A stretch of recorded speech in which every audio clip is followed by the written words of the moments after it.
What's up everybody, Daniel Apke here. Welcome back to my channel. If you guys are new here, this channel is all about online businesses, real estate investing, and entrepreneurship. In this video, I'm going to show you how dropshipping changed my life and my personal experience with dropshipping, going over some of the pros and cons with dropshipping and some of the obstacles that we face today. Ultimately, this video will help you decide if you should go into dropshipping or choose another business. By the end of this video, you'll know all my secrets to running a successful dropshipping store, along with my 4 personal tips to how to succeed in this business. It's my goal to keep this channel unbiased and unfiltered so that you guys can hear the truth. Please take a split second to like this video and subscribe to my channel if you want to hear all things online business, real estate investing, and entrepreneurship. Let's get right into it.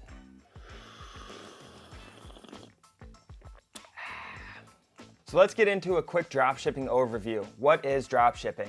Dropshipping is where you create an online store and market product on your website, ultimately trying to sell products to an end user or businesses in some instances. So you create a store and market your product online through ways like Facebook, Google Ads, Instagram marketing, social media, email marketing. And there are 2 different ways to dropship. There's the one method of partnering with US suppliers and getting all your products sourced in the United States from established manufacturers and suppliers here. And then there's another method which people call low ticket dropshipping, where you're actually buying product on AliExpress and different Chinese websites and selling them to end users in the US. So for high ticket dropshipping, you actually target products over $500. And you partner with established businesses and manufacturers in the United States to sell their product here.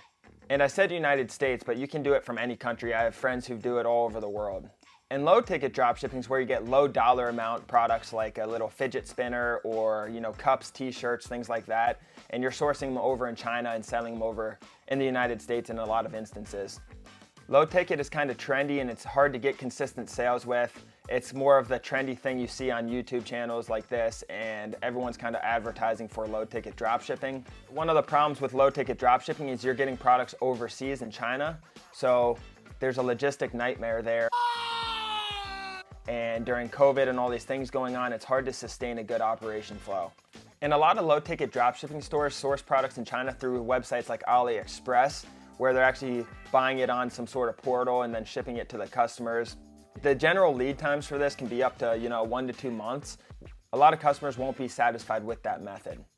High ticket dropshipping is where you partner with US suppliers or whatever country you're doing business in, and you target products over $500 where the suppliers are actually in the country where you're selling it. This business model is much more sustainable, the profit margins are higher, the logistics are much easier, and it's ultimately the method that I would recommend, high ticket dropshipping.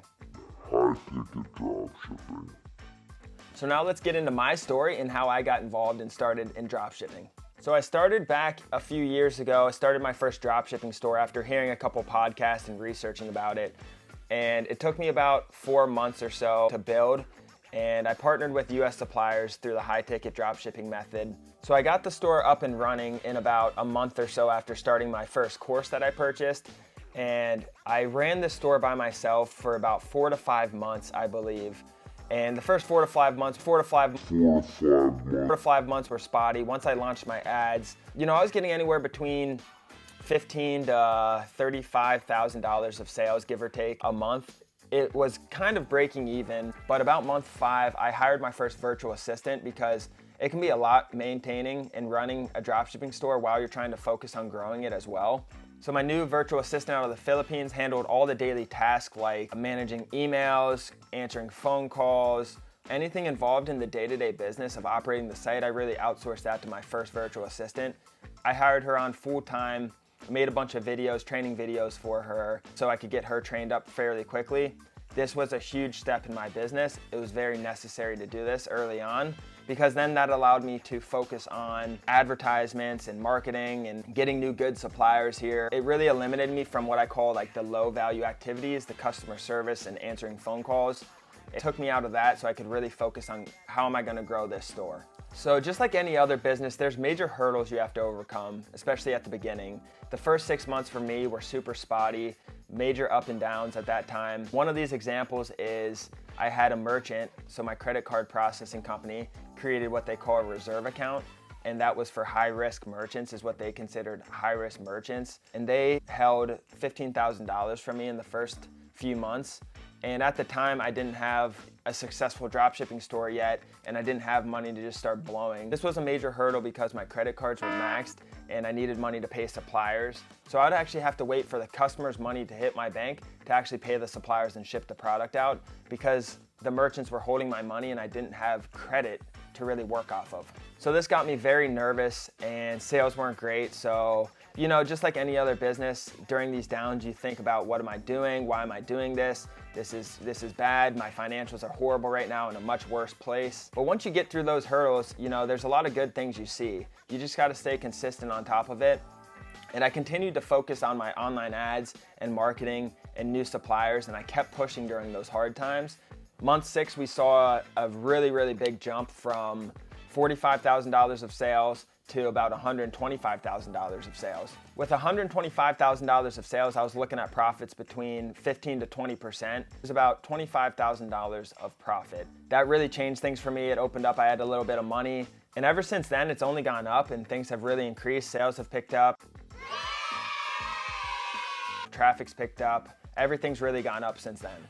And this year, I actually sold that business for $770,000. So I really made this store a really great source of passive income. I hired multiple virtual assistants. I had a team of, I believe, 5. And then I hired a virtual assistant to manage the other virtual assistants. So I hired a store manager. And, you know, I wasn't putting much more than 5 to 10 hours a week at max on that store. That was generating over $350,000 of profit a year. And my first year, I believe we did around $1.2 million of sales. By creating processes and videos and training for all my employees, hiring a manager to manage their day-to-day, I was able to outsource all the work that I would have to do, besides a few things, so that I could really see a semi-automated and passive income. And these stores aren't 100% passive. You still have to manage the day-to-day. It's what I call semi-automated and semi-passive. So you can outsource all that you could, but there's still gonna be some things in a business that you run and own that you're gonna have to do. So a lot of people ask, what does selling an online business even look like? What are you selling? So I sold my domain, obviously the website, all my email marketing stuff. I sold all my advertisements. So they got actually my Google advertisements. They got my Google Analytics account. I sold all my Instagram accounts, all my social media stuff with them. They got all my employees as well, so all the contracted virtual assistants, all my SOPs, so they received my operating procedures. And along with that, through the broker that I sold it through, I actually have to provide weekly training to the buyer throughout the course of the next 6 months as well. So to sum up this dropshipping store, it made me about $350,000 annually in profit. I sold it for $770,000. Profit on this store ranged anywhere between $20,000 to $50,000 a month, sometimes a little more than that, but on average $20,000 to $50,000 a month. This dropshipping store was a great experience overall. It really got me into other online businesses as well. It was kind of a precursor to a lot of the other businesses that I've started. It taught me how to create and manage a legitimate business with all the employees and the moving parts and pieces and the operations, the accounting to it, all the finance that goes behind it. Like I said, it can be super stressful at the beginning, but once you get over these humps and these obstacles, it only goes up from there. Just like everything else in life, there are pros and cons. Let's get into some cons with dropshipping. Con number 1, certain niches are super saturated and diluted with other dropshippers. Sometimes you'll see 20 to 30 different dropshippers trying to sell the same exact product you're trying to sell. Con number 2, certain suppliers and manufacturers are getting really, really good at online advertisements and marketing. So the better they get at online advertisements and marketing, the less likely they are to need other dropshipping stores. So I've actually seen some manufacturers going and cutting out and eliminating a lot of the dropshipping partnerships that they've had. Con number 3, this one is temporary, so don't worry too much about it. So there are major stock and inventory issues due to COVID-19 and what that's done to the supply chain. This should balance out eventually. Con number 4, advertisements are the single most important thing to your online dropshipping store, but they're also very expensive.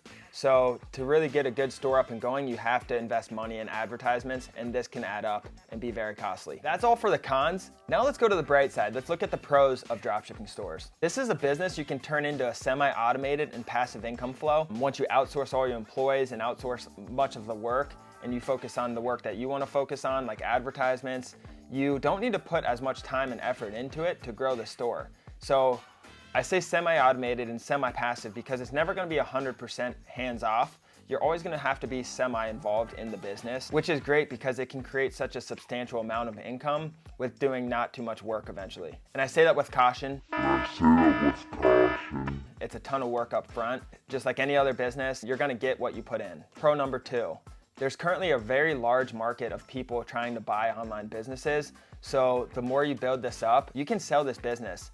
I listed mine on a broker site that was able to sell mine within 40 days, which is incredible because 20 years ago, there weren't such marketplaces. So you're building up a sustainable business and an asset that you can sell once you're ready. Pro number 3, you've probably already guessed it, the money. Pro number 4, flexibility. I travel all the time, I'm constantly traveling. You can work from wherever. As long as you have your handy dandy computer, you can do this from any location around the world. All you need is Wi-Fi. So I manage my employees through Microsoft Teams. Every single thing you can do, you have on the computer, as long as you have Wi-Fi. So location freedom was a really big thing for me, and it's a big thing for a lot of people, and that's why I got into online businesses. There are a ton of pros to online businesses, and I really think the pros outweigh the cons. Those are my top pros. There are many more, but if you guys have any other suggestions or pros that you want to add, put them in the comment below so others can see that. So now you've heard my pros and cons. Let's get into the tips that I have for you to running an online successful dropshipping store. Tip number 1, be unique, choose different niches. Like I said earlier, they can be super diluted at times. By choosing a niche no one else chooses or very little people do, you can really separate yourselves and be one of the only competitors out there. Tip number 2, buy a dropshipping course before you start. I have a course for everything I've done, all my online businesses, all my dropshipping stores. I bought 3 dropshipping courses plus different Google Ads courses and email marketing courses. I highly, highly recommend just buy one course to get you through dropshipping and make that a high-ticket dropshipping course because I am a big advocate for high-ticket dropshipping. Tip number 3, commit to the business.